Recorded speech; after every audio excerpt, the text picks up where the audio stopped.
একটি ছোট গ্রামে থাকত রাফি নামে এক কিশোর। সে খুব গরিব ছিল, কিন্তু ছিল ভীষণ সৎ। একদিন স্কুল থেকে ফেরার পথে সে রাস্তায় একটি মানিব্যাগ পেল। মানিব্যাগে অনেক টাকা আর একজন বৃদ্ধ লোকের পরিচয়পত্র ছিল। রাফির মনে লোভ জাগল। এত টাকা দিয়ে সে নতুন জামা, বই সব কিনতে পারবে। কিন্তু সাথে সাথে তার মায়ের কথা মনে পড়ল। অন্যের জিনিস কখনো নিজের করে নিও না, আল্লাহ সব দেখেন। রাফি ঠিক করল মানিব্যাগটি ফিরিয়ে দেবে। পরিচয়পত্র দেখে সে অনেক খোঁজাখুঁজির পর বৃদ্ধ লোকটির বাড়ি খুঁজে পেল।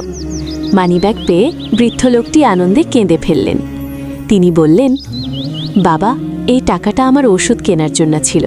তুমি না পেলে আমি খুব বিপদে পড়তাম।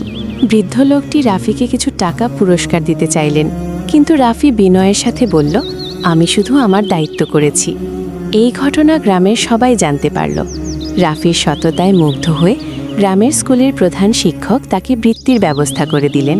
রাফির জীবনে সাফল্যের দরজা খুলে গেল। সততা কখনো বৃথা যায় না। সৎ মানুষের জন্য আল্লাহ সব সময় উত্তম ব্যবস্থা রাখেন।